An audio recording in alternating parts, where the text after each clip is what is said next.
Welcome back. This is Holy Week. It's Pastor Byron from Refreshing Church. Listen, we are in our Holy Week experience right now. We're on day Thursday. This is Thursday, also known as Monday, Thursday, Monday, Thursday, Monday, Thursday, Monday, Thursday, not Monday, Thursday, Monday, Thursday. And it's called Monday, Thursday because this is in reference to the commandment or the mandate that Jesus gave his disciples. It refers to the new commandment that Jesus gave his disciples on the Last Supper. Love one another as I have loved you, according to John 13:34. And we're going to get into that a little bit more. But you can read that as well.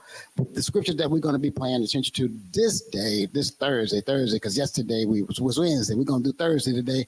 Matthew chapter 26, verses 17 through 75. Mark 14, 12 through 72. Luke 22, 17 through 65. And then John 13 through 18. And man, this day moves from table to garden, from covenant to betrayal, from teaching to arrests. And one of the things that God did or Jesus did on this day is what we call preparation for the Passover meal. He got his disciples together and they got into the upper room. But before he got to the upper room, what he did, he sent two disciples, just like he did on Palm Sunday. He sent two disciples to go on a mission. And he told them that these disciples, they didn't go to find a pony. No. They didn't go find a pony, but they went to go find a place. That place was the upper room. And it was already ready for them when they got there, according to just like Jesus did on Palm Sunday. It was already there. So the Last Supper begins. So they went to the Last Supper.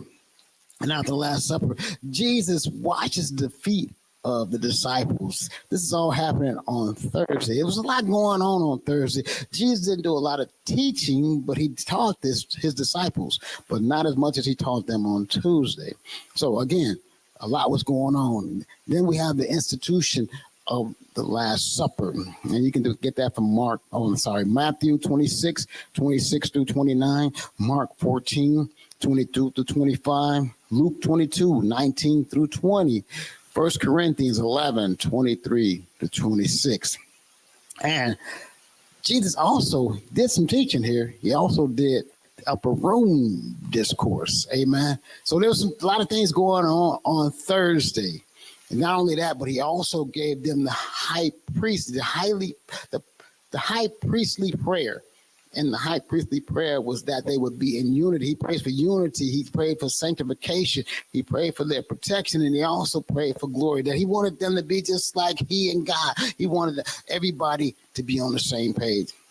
Then also on Thursday was the Garden Gethsemane experience, the agony and the surrender. Actually, it wasn't surrender. It's more like submission. He submitted to the will of God, and he wanted God the Father to be glorified by his actions and his faithfulness. And also on Thursday was the betrayal and the arrest, which means that he had to go through all these mock trials on Thursday, all before the Jewish authorities and mock trial. And even he was also on Thursday, he was denied by Peter. Yeah. Holy Thursday, Monday, Thursday, all of these things were going on. And let's summarize what happened on Thursday. It was a day when Jesus serves. He serves his disciples, wash their feet. He teaches, he prays, he submits to the will of the Father. Is betrayed. He's arrested, condemned, and denied. All to set the stage for the redemption of the world. He did all of this for us, that we might be saved. And this is what happened on Thursday. God bless you. And tomorrow, we'll talk about what happened on Friday, considered to be Good Friday. So share this. Let somebody know that you know what's going on at